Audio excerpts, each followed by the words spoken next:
And that's why I don't think we have any room as Americans specifically to critique a country, whether it's Iran, Venezuela, the DPRK. We don't have any right to criticize how they react to that. Whatever they do in return is valid because we are actively harming them. When you have a Bernie Sanders or a Noam Chomsky or a Zohran Mamdani, even if they're just giving a little bit, you are allowing for American imperialism to be valid. It's like, well, what is Hamas? It is a resistance movement to colonialism. So who are we to say that they're bad when we are actively supporting that imperialism against them? And same with Maduro, right? People get real upset when you defend the DPRK. When we're actively harming these places, their response to us, we don't get to judge it. I tend to go by Big Nasty online. The origin of that is I played roller derby for 12 years, and that was my roller derby name. So people are always like, why would a petite woman call herself that? Because it's funny. You can call me Jen, you can call me Nasty. It is all good either way. That's a big question, right? Like, what do you do? What got you here? So much. I was fed up with the liberal everything and started reading communist theory about 6 or so years ago. 7 now. I guess it's 2026. And that led me to first joining the Communist Party USA. And I was a member of that for about 3 years. And now here in Austin, I am a member of a small Red mutual aid organization called Red Help ATX. We do direct work with some of the different homeless communities here in town. Our foundational belief is a revolution that feeds the people can free the people. And so we try to work with the most marginalized in our community. And that's kind of building from the ground up. There is where we start. We do other things. We host reading groups, and we are working with our local PSL to start branching out more with theory discussion. And so from there, I started a TikTok at the encouragement of the Communist Party, because I got to go on a trip to Vietnam via their Hello Comrade program in 2024. And so I had to learn how to use TikTok specifically to promote that program. And then I just started using that platform to read and explain theory. And people really liked that. I was reading Capital, which is a huge undertaking. And I found it helpful after the discussions with comrades to make a video explaining it. There was a really good reaction to that because, not everybody has access to a reading group. So people found it helpful to have kind of like a reading group by proxy. And so from there, I started a podcast, How the Red Was Won. That is one with a W. And I essentially do the same thing there, read and explain liberation and communist theory, as well as historical documents. Sounds too official, but understanding of historical circumstances that led to revolutions, as well as I interview different activists around town, and with a focus on the south part of the United States. Would you say that you do this as a member of an organization, or as an individual, or as a sort of representative? That's a good question. Our organization, Red Help ATX, does link to some of my stuff on our website just as a way to help share the theory. But this project started as my own, and I don't do it explicitly as a representative of that group. Although in some cases I have had on other comrades from the organization to interview about what it is that we do. The TikTok especially, you don't do as a member of CPUSA, right? And as I do understand, you are no longer a member of CPUSA. Correct. Our entire Austin chapter was liquidated in 2024. They got a little upset with us because we were focusing too much on mutual aid, according to them. They didn't like us spending our funds working with the homeless. They thought that we should be doing more organizing workers, which I agree that is part of it. And we were also doing that. We have some members that were in the IWW, including myself. And so we were working with different people that were unionizing, and we would go to picket lines with workers around town. But they didn't like that we were spending so much energy on organizing, the lumpen or whatever you want to call that Hmm. most marginalized group of people. And also, this was in 2024, and we were very loudly against reelecting Joe Biden. They didn't like that. I'm not here to ever bash CPUSA. I think it is, I think that people should join whatever organization is near them that is doing good work that they can work within. I don't think that we are at a point in the United States of organizing where we should be looking for a perfect organization, because one does not exist. If it did, we would be a little further along. So whatever town you're in, if the PSL is doing good work, if it's CPUSA, if it's DSA, if it's food not bombs, like I think that is really important for people to just get involved and worry about the details and pushing that group to be better. But you have to join it first before you can do that. I think it would be cool to also like kind of hear a little bit about what got you out of liberalism as recently as like 2020. Seems like the pandemic was like a pretty influential factor in a lot of people's lives. How much was that a factor versus how much was George Floyd, etc. And Mm. also at the same time, what is actually, in your view, work that is relevant to where you live, what context you're from? I was definitely like raised a liberal. My mom loved Bill Clinton in the 90s. In the 90s, when Bill Clinton was president, I was a child.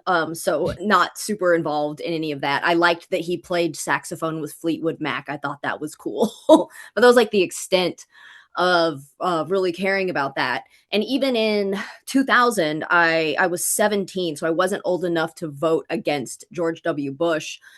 So I didn't pay a lot of attention to that until, of course, the next year after I graduated high school is when 9/11 happened. Pretty soon after that, by the time we were invading Iraq, I was like, this doesn't feel right. Like there's something wrong here. I don't agree with this. And that's kind of where I started. Activism isn't quite the right word, but I went to like anti-war protests and things, right? I moved to Austin in 2003.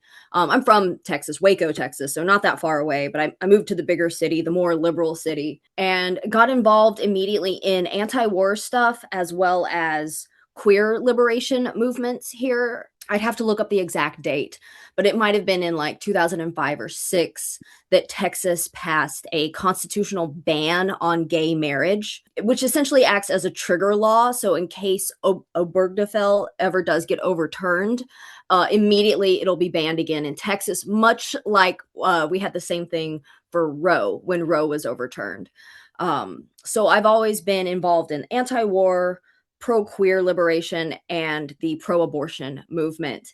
Although I voted Democrat because there's not another option, I never identified as a Democrat. I never thought they were far enough. They were pushing hard enough. They were consistently disappointing. It was really during the Obama administration when I started to become very disillusioned with Democratic politics, with the fact that he didn't push to codify Roe into law. I found that to be disappointing. When he didn't push for the public option when it came to the Affordable Care Act, I found that to be incredibly disappointing. I played roller derby for like a decade without health insurance, which in retrospect is crazy. I got really lucky that my bone density is really good, so I didn't really need it, quote unquote. What is roller derby? Like, is Oh, it the roller skating one? Like, yes. So okay, you play, I played flat track. So it's basically played on like a tennis court if you're outside, or like a basketball court if you're inside. It's an oval shaped track. You have 5 people from each team on the track at the same time. One person from each team is the designated scorer. They are called the jammer, and they put a star on their helmet. That is the position that I played. And so when the whistle blows, everybody takes off. Both of the jammers are trying to get through the pack of opposing the teammates at the same time. So it's really the only game where both teams can be eligible to score at the same time. But it's full contact, right? So it is like hip checks and shoulder checks, and you're literally hitting each other while on roller skates. It is so wow. fun. It's so Is it fun. like is it like football on roller skates? Kind of. But in American football, they're running towards each other, right? So in roller derby, we're all moving the same direction around the track, and so if you are Getting the even right jammer, now the person on that's getting lead. scoring, Jacksonville you has have to 5 be leads so very far. Gotham fast and on agile 4. to zip your way 1 lead through change. people that are trying Jackson to the lead. stop you while So they're yeah, we're also we're really thinking moving. like maybe It's this. crazy. So you're all moving in the same direction, but you're also trying to stop each other. Okay, but like, Yeah. do you skate backwards? You can skate backwards. You can't go out of bounds, right? And so you can get the other people are trying to knock me down or out of bounds to make me have to like cycle back through it. You play for 2 minutes at a time and then they reset it with a new group of people, and you play for 2 minutes and then they reset it for an hour. um, it's a lot of fun. I miss it. My shoulder doesn't, but mentally I do Is this sometimes. something that's there in the Olympics, like the Winter Olympics or It something? is Because not an Olympic sport. There has been a push for it to be every once in a while. It is global. There is a roller derby World Cup. The hmm, current reigning champions are from Australia. right. But it is something that is in most places. Like even like when I went to Vietnam in 2024, I was like, does Hanoi have a team? And they don't, but Ho Chi Minh City does have a team. So it is kind of everywhere. Has there been a movie about it, like that I There's a should movie watch? called Whip It that came out maybe in like 2010, 2011, and I forgot what his name is now. Elliot Page. It was before he transitioned. He played the main character there, and it's more of like a coming of age story, but like roller derby is the sport that's happening in the background of it. Yeah, it's interesting that playing a sport also has like an a dimension of radicalizing you, because you obviously get radicalized by your own life experiences. Yes. When you got radicalized, did you feel like a lot of it was coming from your participation in activism, and how much of it do you feel was coming from your immersion in like more theory and Mm-hmm. reading? Because it seems like you are even right now trying to balance both in your work. Just one more thing about sport. Women's sports are inherently political, Hmm. always. I think anytime women take power for themselves and do something very physical that is a defiant political move, and roller derby, I'm not going to say the first sport, but one of the first sports to be fully inclusive of trans women. It's actually the first trans people I met was through playing roller derby, and it is a core part of the reason why I am so extremely pro trans people in sports, because I have played with and against them for so long. And I think it is Hmm. very important that all women are included in women's sport. But yeah, I think that the furtherance of my radicalization came from just understanding the limits of liberalism, right? Like there was a big anti-corporate like stop Walmart movement in the early 2000s, and I was a big part of that. I was always I'm not going to incriminate myself here, but I would encourage people to like steal from Walmart and like, do these, and those are very like individualistic subversive things, but it was like kind of what got that ball rolling for me in my 20s. What's frustrating looking back is that nowhere in that movement did anybody say, here, this is Lenin, read this. Like I feel like that next step should have been taken for me 10 years before it was. But that was still a very liberal movement, even though it had this air of radicalism to it. And like every millennial, I was inspired by Bernie Sanders in 2015. And he is actually what made me start thinking about the word socialism. Is this really a bad thing like we've heard about for so long? Because I like what this old Jewish man is saying.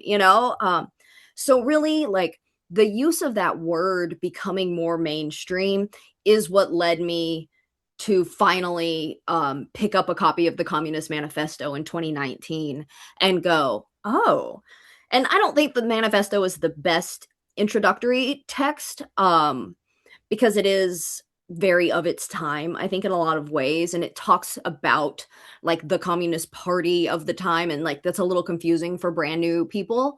But it definitely got the ball rolling for me because I went from that to I read Malcolm X next, and I was like, okay, like this makes so much sense to me. Just putting together that like old theory with like the more modern like black liberation radicalism really like put it all together for me. So like by the end of 2020 I was fully like I'm a Marxist. Like this is what has been missing from the way I understand the world. And like it took me like 35 years to get there, but like I finally did.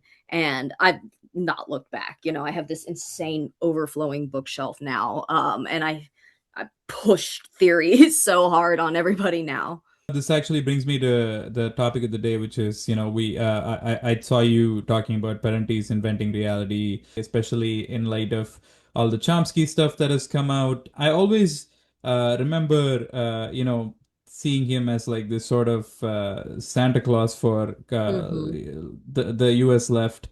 It's beautiful that Parenti begins the book by talking about Walter Cronkite and how at the Mm-hmm. end of his career he finishes by saying, "There are so many things that I kept from you." And it's like, well, what did this guy keep from us? He didn't say that, but he just left it with this, like, I told you, I thought that you told this is the way it is, but this is not actually the way it is. And Mm-hmm. right now, I wonder what Chomsky would say if you were to ask him, in what ways is he like the guy who manufactured consent? Besides the Mm. obvious Epstein way, it's Yeah, it's a little too on the nose with that. Yeah, I same as you, did not read Manufacturing Consent cover to cover. I definitely flipped through it. I read most of the chapter about Vietnam, and I watched the movie, which honestly, the documentary felt so much like a, oh my god, isn't Noam Chomsky so Good cool? afternoon and Like welcome to half of the Wyoming movie Talks. was My just guest like, today is isn't this guy well-known great? intellectual Oh Noam my god, Chomsky. which was a little much for me. I wanted it to focus more on the actual topic at hand. I have read Inventing Reality cover to cover and taken lots of notes on it. I don't mean this necessarily even as a dig on Chomsky. I know that he is a trained linguist, right? Like language is his thing, and he really has a great grasp of how people learn and how people speak and understanding those things. But like he is so verbose, and like I feel like so much of that book is him just being like, look at these beautiful long sentences I can write. And whereas I feel like Parenti is so full of passion and really cares about this. He's so, and I've read other Parenti books as well. And he's just so like, this is his life's work. This is what he is so passionate about, to the point to where the things that he has said actively harmed his career, right? And he never really got like a full-time tenured professor job because he was such an open and loud, not just Marxist, but like anti-imperialist. Whereas Chomsky, his analysis is correct for the most part. Like, yes, this is what the country does. This is how leadership controls media, and leadership can mean the just the rich, the bourgeoisie, the people that own the media, as well as our like representatives or whatever, how they manipulate everything. But Chomsky just feels like he stops a little bit short of completing that analysis, and then any chance he gets, he's like, and also fuck Stalin. Like why is that even relevant to what we're talking about here? You know, I had heard about Chomsky for decades, right? My boyfriend in my 20s was super into him. And he is very mainstream. He had this documentary made, right? Like even though he acts like he's so subversive, he has all this popular support because he stops short, and because he always is like, well, at least I'm not a communist, right? And that's why he's allowed those platforms, right? I did read Inventing Reality cover to cover just last night. So I don't know Wow. how thorough I could have been because I did want to make sure that I, read the book. And one of the first things that strikes me about Inventing Reality, and I also have to say the documentary Manufacturing Consent does like go too deeply into Chomsky's personal life. And I wonder if the book itself, I did read the book. And again, like this is like teenage reading. So I don't know to what extent I was like again doing the diligence, but I've definitely watched the documentary. A lot of the parts of the documentary really stick with me, such as the Japanese certain as kid certain as anything kid else growing in is that Japan versus the kid humans are growing in the not US. You genetically do the programmed to switch and they learn one still or like another language. grow out So if you be bring up a Japanese the baby in same, like as fluent in Boston, the it'll speak language, Boston English, and you bring up my opposite to child in each Japan, other, it'll speak to their Japanese. culture, etc., which And that shows that means like that the base that nurture more than from nature that it and kind simply of like follows by really puts logic a that the damper on the basic whole structure of the eugenics languages Mm. must movement and be so on. So essentially the Chomsky same. is Our like task as that's kind of like his scientists almost is like to entry into try to the determine I feel exactly like what those fundamental discourse principles because are he's that a linguist cause first the and knowledge of foremost, language to and unfold in the also manner in a which it gifted does kid, under sort of, it particular feels like. circumstances. And He was incidentally, always I a think genius there is and no known doubt as an the same extremely must be smart true of guy. other aspects of human So, like, intelligence kind and of, that's his entry systems point. of And even in the understanding and documentary, it seems to interpretation and suggest that moral and here is aesthetic this judgment and extremely so on. smart person who is saying that humanity, who's believing in human ingenuity at the core, and not just as an elite class pedigreed thing, which a lot of intellectuals of his caliber seem to believe. Whereas, like, I think Parenti is speaking, I feel, from the ground as a working class guy. Maybe because he was the whole time, right? Like, because we have to remember that Chomsky did move in these circles that he is also at the same time critiquing. Whereas I Mm. feel Parenti sounds more like an outsider. So first and foremost, I wanted to, talk about like the first aspect, which is the class consciousness. Parenti's take on the media is more like a weapon of class warfare, Hmm. as opposed to Chomsky's take on the media seems more like a form of population control and manipulating the outcomes of a more democratic society. Essentially, the thesis of both of these works is the same, or close to the same, right? It's that the media is used to get people to think certain things, and that it's not just, hey, this is what happened today, but that there is a motivation behind it to create a certain outcome amongst the populace. And that, yeah, that's such a good point about Chomsky's history, and I did find that part interesting also in the Came to London documentary, Congress to because I was hear a always like, yeah, man he's a from the linguist. ivory Why does he write tower, about this? distinguished But it linguistics does make sense scholar, how talk about that common the way people he with such started thinking about appreciation. things and the I think way that the brain works and scholarship, interprets at least language the that field led that him I to work this, which I in, do think is has the very opposite fascinating. consequences. But On my yeah, own the studies point you in made about him language and human cognition critiquing power but also demonstrate to running me in at least those what circles is remarkable such a creativity contradiction, and it ordinary is people something have. that Parenti talks about in this book, where he talks about how these people of the media that Rather are than supposed to be holding adversarial thing those of in a free and power independent press accountable, challenging the but government, they're questioning the government, like what you find is a besties with remarkable them, right? Like Barbara collusion Walters between was very government good friends and with media. Kissinger. And so, like, how is she ever going to, as a journalist, report honestly on the evil that Kissinger was putting out into the world? And that's a contradiction that can't be resolved. One of the first observations about Parenti that you can see is the direct thing that you're talking about, the tendency to name names. Hmm. And Again, Chomsky is extremely articulate in the way that he talks about the Societies differ, but architecture in of the ours, system, which is the the major corporations, decisions over what and happens all in a the society, framework, the decisions over systemic investment actors. and He is a production and libertarian distribution and so after on, all, so are in the hands he of a cares about any relatively institutional force concentrated that is in the network mix. of major However, corporations I and don't know if conglomerates and that is investment actually the firms and source of so the on. blind spot. They are also the ones who But staff to the see major them executive as positions in the collaborating government, and they're the in the ones interest who of own a the media, class, and they're the ones who have to be in a rather position than to make in the the interest decisions. of a just a networked set of corporations.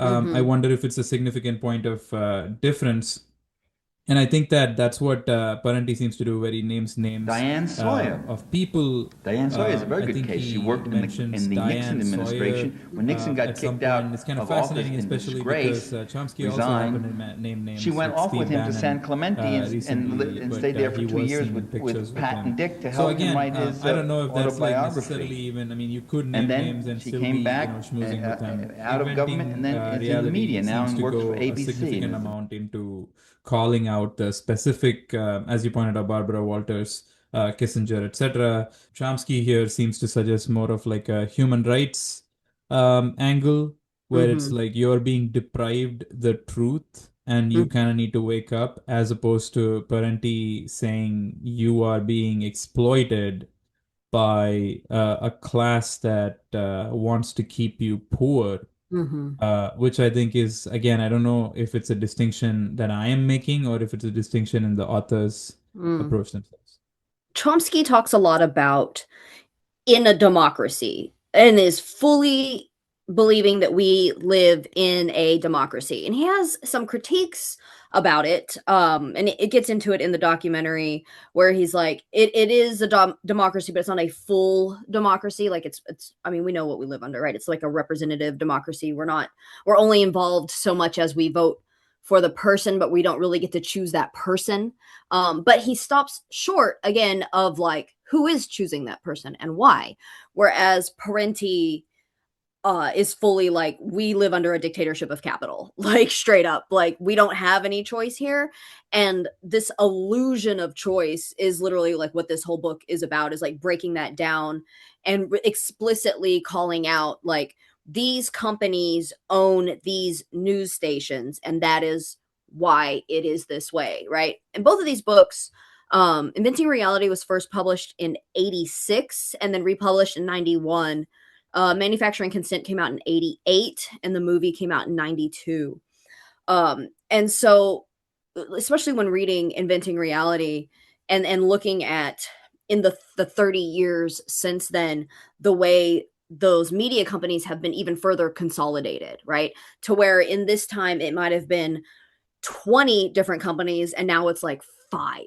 Chomsky talks about alternative media, and Parenti does too a little bit. This idea of alternative media in the early 90s has really grown. I mean, this is what we're literally doing right now, right? This is alternative media. This is grassroots media. I would have loved to ever see like a debate between the two of them. Would have been amazing. Like in their prime, in like the early 90s would have been such a cool thing. But looking at where alternative media has come in the last 30 years, I think in a lot of ways it's really good. And I think obviously what you and I do is amazing. But it also opened the door for really openly fascistic alternative media as well. So you kind of get that right wing, that ideology coming at you from a bunch of different ways now. So you have it in the mainstream media because it is owned by these large corporations and controlled by the billionaire class. But then you have things that pretend to be more grassroots, things like Joe Rogan's podcast, things like Newsmax and whatever, all those like far right publications. Turning Point USA is huge and they make so much content. So it kind of, even though it is this alternative media, it's still ballooned into essentially what these critiques are about because of who ends up controlling them, right? When your alternative media gets so big, the right wing is going to put money into it. Even the Democratic Party got caught doing that, right? To TikTok influencers, paying them $7,000 a post to make pro-Democratic Party things. So I don't know. Capitalism corrupts everything, I guess, is my point. And I think it'd be a cool way to kind of segue here is talking about the title of the books themselves. Like, I always favor like a Mr. Bean approach in critiquing works, where when he was asked to, in literally in Mr. Bean the movie, when he's asked to critique a painting, he starts by saying, well, it's a very big picture, and it's like, and it's a picture of his mother, and that shows that he really cared about her. And it's like, it's such a beautiful analysis because it's true. It's like, why would you draw a picture of this old bat? And he actually says that, unless you loved her. So why would you call it inventing reality versus manufacturing consent? And I actually feel like, I think like in a kind of way, inventing reality suggests that the thing that we're dealing with it's not a distortion, but a fake. It's a fiction. And I think like Chomsky believes that we are more or less we are kind of experiencing reality, but it's a distortion. And we need to wake up to the distortions of this reality where there's this like wool that's being pulled over our eyes. We have to realize that the reality is a fiction. And I think it's an important moment to be talking about this because holy shit, this Minnesota shooting It's like insane the extent to which a video that everybody can see plainly is being like just I don't know, I'm laughing because it's just so crazy. It's like the victim is not even I hate that I'm saying this, but like it's not like George Floyd, right? It's not a black guy whom they can call a fentanyl addict. This happens to be from a demographic that historically has not been extrajudicially killed like this, and the government and the media are playing into this government set narrative that supposedly this was somehow in any way thinkable as warranted. Mm-hmm. And I think like that's something that Parenti seems to be very clearly doing because he's constantly reminding, and I feel like even Chomsky does this to an extent where both are reminding us that the way in which our consent is manufactured is not so much that like or our reality is defined for us is not so much that like we follow it, but that we decide that that's like the norm, and we constantly keep checking ourselves and seeing how far we are from it. Where Mm-hmm. I'm like, everybody is now debating how right this guy was for having shot that woman. And Mm-hmm. it's like I'm asking, why the fuck did this guy have a gun in the Right. first place, right? Like, I mean, we have to be starting there, I feel like. That's such a good point. First of all, I love Mr. Bean. I we remember just like watching him all the time, like in the 90s. Rowan Atkinson is such a treasure. Protect him at all costs. um, as far as like the terminology goes, manufacturing consent versus inventing reality, I think on the surface, they seem like they could almost be synonyms, right? Like, again, the theses of these books are very similar. And it is about the way that information is manipulated to create a certain outcome.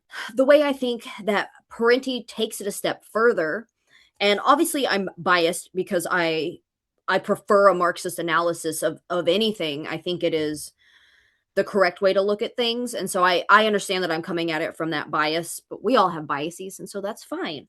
What Chomsky is saying when he's talking about the way that the media, quote unquote, manufactures consent is that they are maybe omitting things or maybe kind of like graying some areas to create a certain outcome, to get consent specifically for war, for intervention, for imperialism. Whereas Parenti takes it that step further and is like, they are fully inventing reality. Like, this isn't even necessarily partially true. Like, they are omitting so much that you don't even understand what's going on behind the scenes. And I think that is the main difference between the two, is that in some ways I feel like Chomsky still believes in America in ways that it can be, if we just fix these things, it can be saved. And I don't want to put words in Parenti's mouth, but I feel like because he is a Marxist Leninist, that he sees it more as like these are fundamental flaws that can't just be reformed, right? The basic difference between like reform and essentially revolution in the ways that we're even analyzing the same type of idea here. And when you take that to present day and we look at the murder of Renee Good in Minnesota, first of all, ICE has shot at least 12 people, and over 30 people have died in ICE detention in the last year. There are people who are missing. There are people who've been taken by ICE whose families can't even find them. There are people who have been deported to countries they've never even been to, that places they're not from. Obviously, whenever we have something happen on tape, that's such an old-fashioned term, but whenever something is recorded and we can see it happen, obviously that is a much more visceral reaction. The same way that George Floyd in 2020, right? We had that recording, we saw what happened, and so you're able to, believe your own eyes. In 2020, I don't feel like the right wing was trying to be like, I mean, they did say that George Floyd deserved to die, but they weren't explicitly saying that like this was self-defense, that the officer was in the right. I think there was a little more concession given that this cop maybe went too far, kneeling on his neck for like 8 minutes or like an absurd amount of time, right? But we've come so far right, not by right like correct, but right like fascist in the last 5 years, that they are fully confident in their ability to just like try to Jedi mind trick everybody and be like, these are not the droids you are looking for, right? And this is part of the reason for the cuts to education over the last, I mean, since Reagan, but really in the last 20 years since George W. Bush, this idea of like no child left behind and making, I'm a personal trainer in my like real job. And I generally work with adults, but usually at any given time I have like one child that I train. And I have a teenager right now that I've been working with and just asking him about what school is like now. And he takes so many standardized tests. It is absolutely mind blowing. And we all knew that this was heading this way. They call like teaching the test, right? Like, we just want you to be able to pass this because the school's funding depends on it. So you have to be able to pass this. And so you are now getting these students graduating high school that can barely read and write. And I mean, we all read that essay by that girl at Oklahoma University. And Right. it felt like it was written by a 12-year-old, right? Like, it just wasn't a college level essay. I mean, fuck her, but but in general, like, that is a problem, right?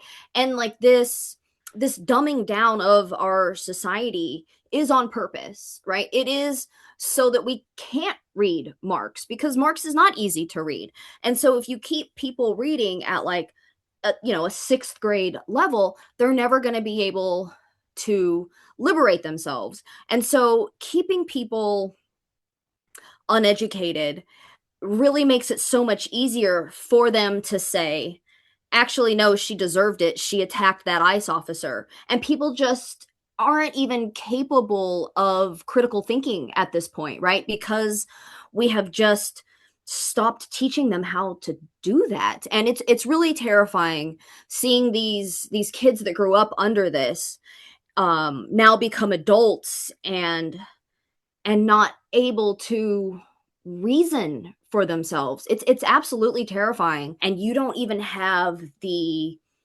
ability to really question things that you're told, because you've just your whole life been like, this is how things are and this is how it is and this is fine, and you just go do okay.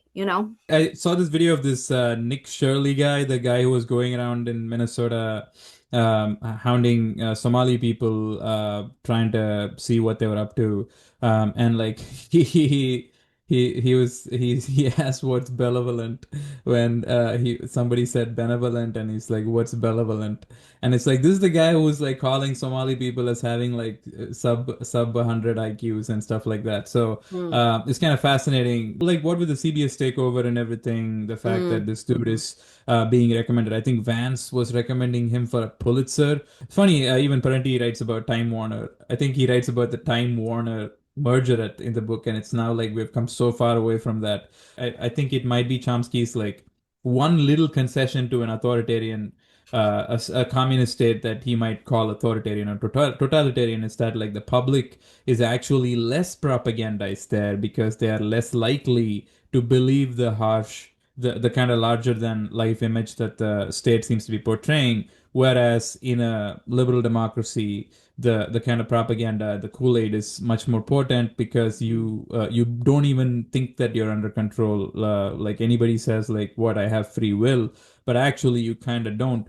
But now I'm actually, we're at a point where I feel like we kind of are being more by brute forced into this kind of reality where I think even both of their books feel like you can throw them both out the window because they're going full on fascist and beating people up and threatening people that this is gonna be you next if you dare to dissent against this. I think I saw an excerpt from, I think it might be Ken Klippenstein, who had this article where a nice officer anonymously said, the atmosphere here is like people feel like they can do anything because the government up there is going to lie on their behalf. So it's kind of like fascinating how much a top-down lie can embolden society itself to tend towards more fascism. And I think that's a place where I also think Parenti makes a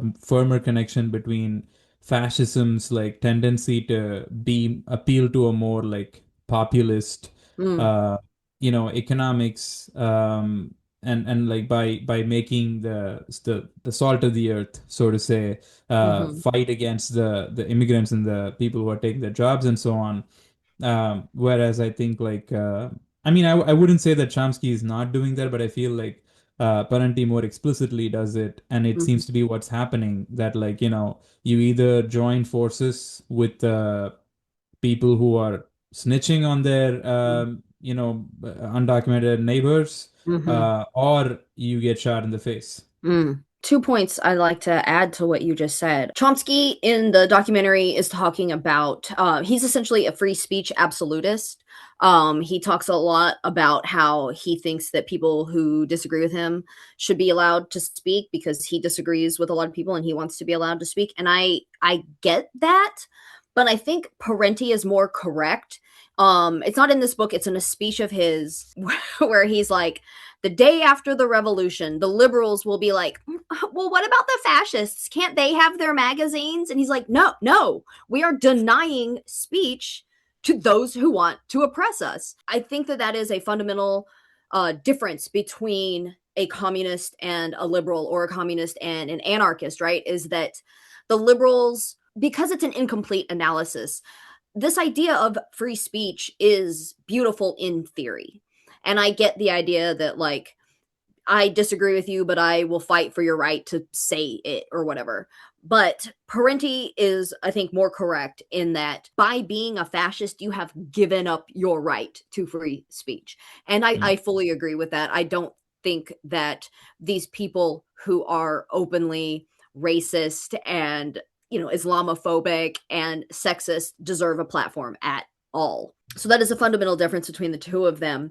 And then you were talking about, the ICE murdering people and stuff, and how fascism is more open now. And I agree with that. But the only little bit I would push back on is that the police in the United States kill over 1,100 people every year. That we know about. That is an average of 3 people a day in this country are murdered by, and that's just our city police, right? That's not even including ICE and CBP. And a lot of that doesn't get the attention that it deserves because it is happening in predominantly Black and brown neighborhoods. It is happening to homeless people. It is happening to poor people. It is happening to racialized and oppressed people. We have ignored the fact that this has been happening to Black communities since the founding of this country. And people are so shocked now that a white lady got shot in the face. And again, yeah, you should be. It's visceral. It's on tape. It's horrifying. Her wife was right there watching her bleed out. It was a horrible thing. But just this morning, I was watching a video of a Black man in Florida walking away from the police with his arms out like this, and they shot him in the back. And that happened in August, and I didn't see that video until today. The cops have not been prosecuted, right? This is just a thing that commonly happens, but it doesn't get the outrage until it happens to a white person. I don't want it to happen to white people. I don't want it to happen to anybody, right? But I'm glad people are paying attention.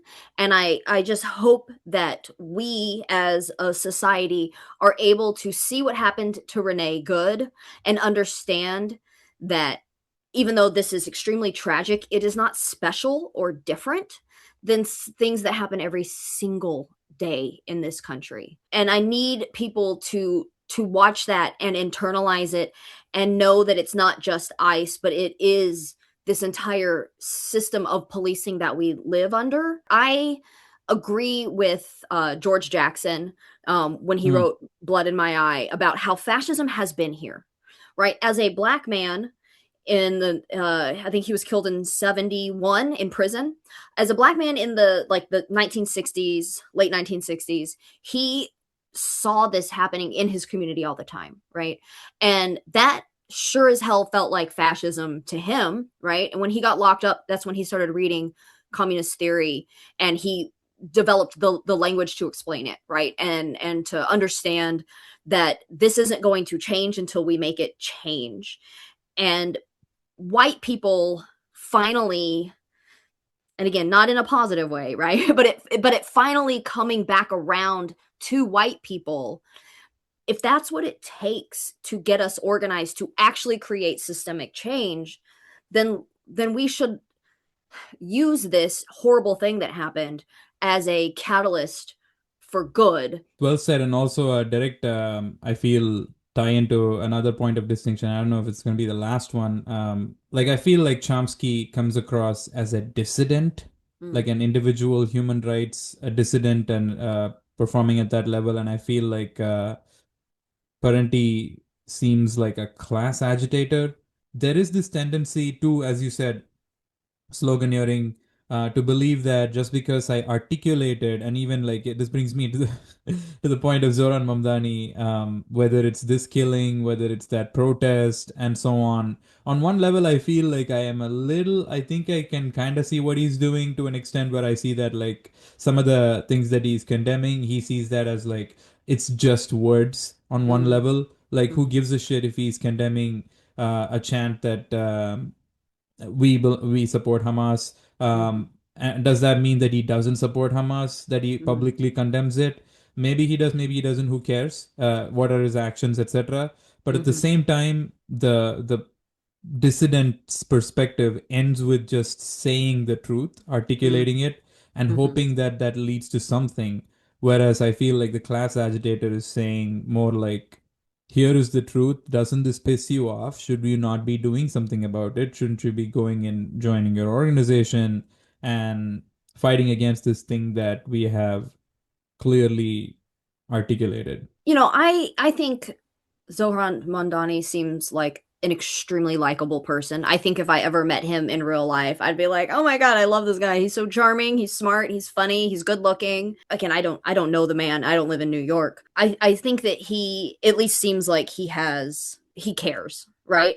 Which honestly is like such a low bar for a politician, but I do feel like he does cross, he does care. He at least seems like he is genuine, and he wants to make people's lives better. Yeah, when it comes to politicians, what they say does matter, and condemning that chant, I just felt was unnecessary.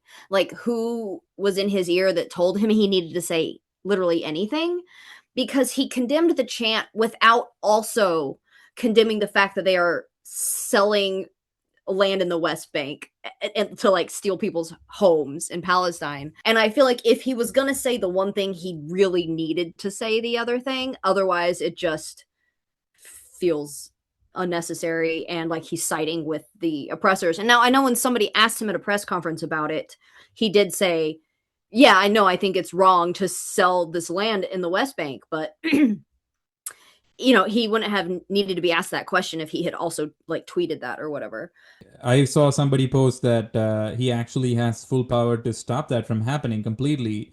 And somehow he's not doing that, but merely providing lip service to this. Like, obviously, again, like bringing it back to the fact that you can make the statement, you can be the Chomsky who articulates the dissent in beautiful, eloquent words, as you said, like Mamdani is like a very well-spoken guy.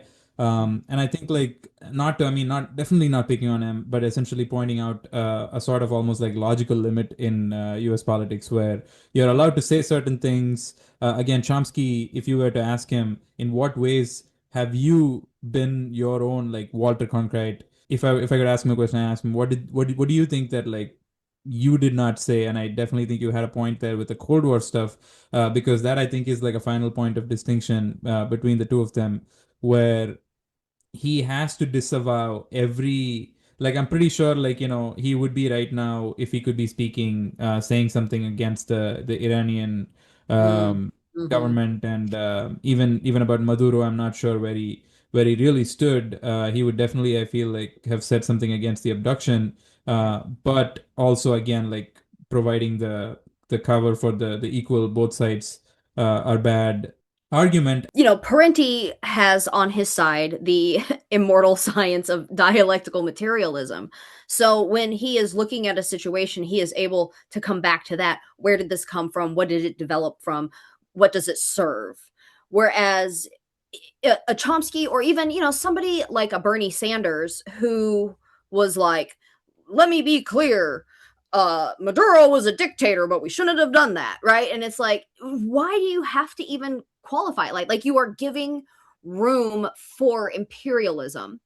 And that is what like the liberals have always done, right? Is be like, look, I don't think we should invade, but also, isn't it a good thing that this guy's not in charge anymore? As if we have a right to dictate what another country, who they should elect. And if your thought process is rooted in dialectical materialism, you will come out with it with this understanding that it doesn't matter what we think about the leader of another country, at least as far as what this situation goes. Obviously, if we're talking about a Hitler, there's a difference there, but we're not we're not talking about that. This guy isn't rounding up people and putting them in gas chambers, right? That is not what's happening in Venezuela. And I'm not saying that he is a perfect leader. I don't really know enough about Maduro to really judge his leadership. But again, I'm not Venezuelan. It's not on me to really judge who he is as a leader and whether I agree or disagree with him. And when you're trying to critique another country, or specifically what we are doing to another country, you have to come at it from this understanding of, when I make this statement, what is that actually serving? And is it serving American imperialism? And that's why I don't think we have any room as Americans specifically to critique a country, whether it's Iran or whether it's Venezuela or whether it's the DPRK or anybody that is, quote unquote, an enemy of our country.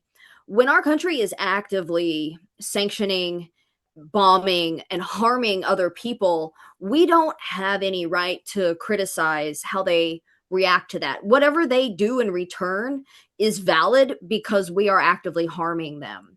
And so when you have a Bernie Sanders or a Noam Chomsky or a Zohran Mamdani say, like, give these, even if it's just an inch, right? Even if they're just giving a little bit, you are allowing for American imperialism to be valid in this case, right? Well, what is Hamas, right? It is a resistance movement to colonialism. So who are we to say that they're bad when we are actively supporting that imperialism against them? And same with Maduro, right? Even if we don't like him, he is a reaction to the sanctions, to what we have been doing to that country for 20 years since Chavez. We have been really, really pushing to try to get back in there so that we can obtain their resources. People get real upset when you defend the DPRK. They're like, well, they don't let their people do this and that. And it's like, do you know why they have these firewalls? Like, why China has this firewall to keep like Twitter out of their country? Like, have you been on Twitter? We should have a firewall against that hell site. And so when we're actively harming these places, their response to us, we don't get to judge it. I don't think. How has the response been to you reading Inventing Reality?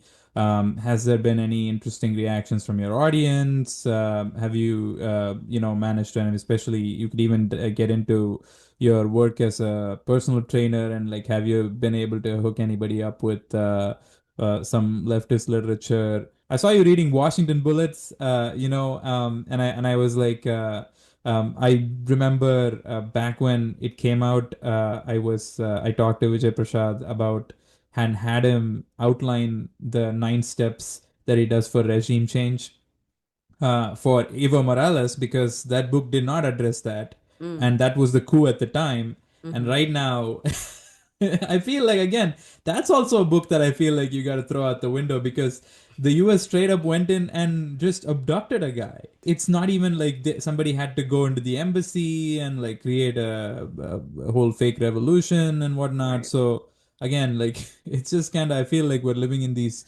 extremely heightened times, and I think that you're doing cool work by having, these books that you're reading with an audience. So definitely tell me about what sort of reactions you've got so far and what you're next about to read. Actually, the other podcast that I have is called Workers Lit, and we actually interviewed VJ last week about Venezuela. So Nice. I know that man can talk, and so I was like, I don't even think we need to prepare. We'll just ask him one question, and he can talk for an hour. I've read a lot of books, but I don't have the way he can just like quick recall specific information is so impressive to me. Like the way he memorizes dates and things like that. I love talking to somebody that is able to do that. So that was very cool. My podcast gets pretty good reactions. I don't have a huge reach. I really just do it for the love of the game. I enjoy reading books and sharing that information with people. And part of that comes down to, again, I know that a lot of people don't have time to read. And I know that, like I was talking about earlier, with the cuts to education, reading these books is very difficult. And not everyone is able to really fully get through them and digest what they're saying, right? And I think part of changing that is to literally just read to people and to have discussions where you can maybe read a chapter on your own and then come together to discuss, right? So I'm in two different reading groups, one that I've been in for 5 years now, which is we did Capital, we did Inventing Reality, we've done all these other things. And then our local group, Red Help ATX, also has a study group. And we are currently reading Wretched of the Earth for that. My other reading group, the one I've been in forever, is about to start Origins of the Family, Private Property in the State by Ingalls. Somehow I haven't read that yet. It's just one that I kind of missed along the way. So I'm really excited to go back through and understand that analysis of the development of basically our civilization and how we tend to understand what a family unit looks like. Because I think that's really interesting in the context of what Cuba has done in the last few years with their family code, where they essentially did abolish the family and made it to where a family group is whatever you want to define it as. Like, it's actually a truly beautiful thing that they were able to do it. And obviously it took them, 50 years after their revolution. But it's really cool. And the US media portrayed it as, oh, Cuba finally legalized gay marriage. And it's like, well, yeah, that's a small part of it. They essentially legalized all marriage, and it can be, a family can look like whatever you want it to be. And I think that's really beautiful. As far as my like training and stuff, most of the work I do here is very locally focused, right? We work with these communities here in town. We try to do outreach and local agitation. We go and support strikes and a lot of the, like, PSL is really good at organizing actions and protests and stuff. So we go and just kind of support those things as well. All of my clients know that I'm a communist, know what I do. Most of them are at least somewhat sympathetic. Some of them probably just think I'm a little crazy pinko, but that's fine too.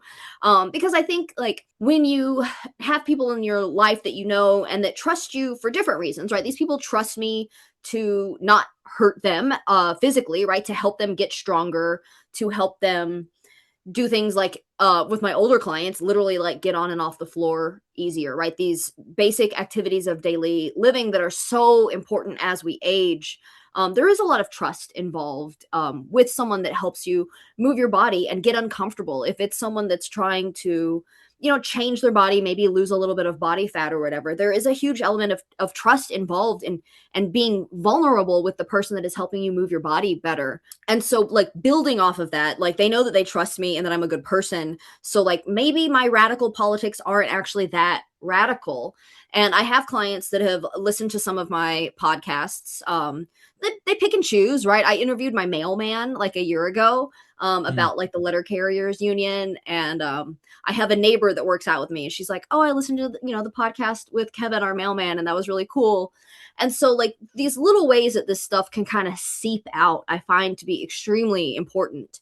And pretty much every single one of my clients has donated to our mutual aid. We did a big clothing, like winter clothing, coat and blanket drive.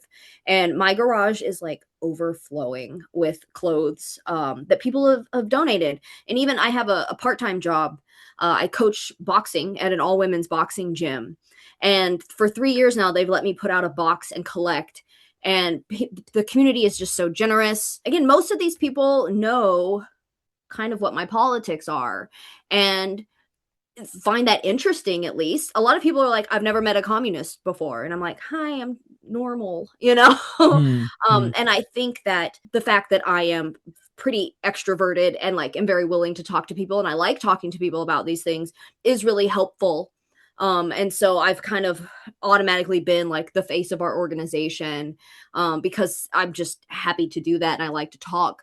But you know, having somebody like me that does like to do that really helps kind of break down those barriers. And you know, the homeless communities that we work with, we're very open about our politics. You know, usually the people that fill those gaps are church organizations, and so we actually piggyback on a couple of different church organizations that provide hot meals. So these groups are fairly well established, and so they have a nice big safe place for people to gather, and we just show up there. I mean, we made friends with the pastor, and even though we're coming at it from a very different angle, our goals are the same, right? Our goals are to help people that are in need, right? And whether that is because a God that we follow, I mean, you know, like Jesus was very explicit about doing these things, right? Or whether it's because we believe in building community towards a revolution, we can work together on these things. And so I find that to be extremely important. And I think that people that do have these radical politics, I think it is very important for us not to hide those things. Now, you don't have to hang a big hammer and sickle flag behind you or get a guillotine tattoo like I did, but like it is important to at least start with the people that you trust and that you know to talk about these things. And I feel like that's actually a huge point of distinction between Parenti and Chomsky. I think like Parenti is like, be like Parenti, because he's straight up saying, yeah, I am this and I want this and da da da. Whereas I feel like Chomsky does get mired, as you say, in an idea of liberty. And with that said, what does one do in the context of I think having an existential fear for your life now on the streets, especially as someone who does community organizing, especially around like self-defense and stuff like that. And I don't want to be flippant about it. I'm actually, you know, asking you this as someone who's an expert, or like someone who's at least proximate to expertise in this area. What has historically been done in these kind of contexts? And I know I can think of the Black Panthers and so on, but you know, obviously none of those stories end well. First of all, something that you can do just within yourself is this idea that I always fall back on of revolutionary optimism, and that it is not an ignorant optimism where everything is sunny and beautiful and I'm just going to be happy. No, no, no, no, no. Revolutionary optimism, to me at least, is understanding that things are tough. They probably will get tougher, but if we organize and we work together, on the other side is liberation. I'm 43 right now. I don't expect to see the other side of a revolution in my lifetime. I don't. But I don't think that that's a horrible thing. I think that we are on this path where we can really go a few different ways. And I think that what your mainstream liberals want to do is go back to either Obama era or Clinton era liberal optimism, right? Where it's like, America's number one, we can do whatever we want, our economy's good. That's a false security, right? Because the people that we oppress are always going to try to fight back. And instead of falling back into this like false comfort, we have to get uncomfortable. We have to do things that scare us, but know that when we do these things, we can create a better outcome for everybody, right? And that is liberation, right? So you can do that by, I think, reading liberation theory. And that can look like so many things. Not everybody has to read Marx. I think that people that are organizers and that are like openly communist organizers do need to read the foundational texts, but not everybody has to. And I think that people can study the things that speak to them the most. So if that's Huey Newton and Malcolm X, then that's what you should be studying, right? if that is Kwame Nkrumah and it's more of a decolonial thing, that's what you should be studying. But all of these things come down to the same message, that when the people, the working class, the oppressed people, the colonized people organize, we can throw off the chains of oppression, if you will. Right after we study, then what? Everybody online, at least, wants to be a revolutionary. And I also don't think that everybody has to do that. I do think that learning basic self-defense is very important. Whether that is skills with a weapon that you can train. I live in Texas. There's no excuse for not doing that here. Or whether that is like hand-to-hand, like self-defense type stuff. I think that learning to feel strong in your body and know that you can protect yourself and your family goes a very long way. And I think that is very important. I think that it's also very important to learn how to grow food, to collect rainwater, to engage in mutual aid, to help educate other people. If you enjoy reading and want to share that with other people, I think sharing these methods of education are very important.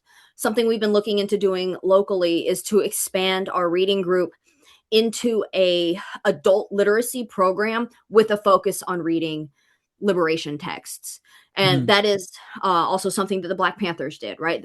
This idea of setting up medical centers, places where people can eat food, places where people can get clean.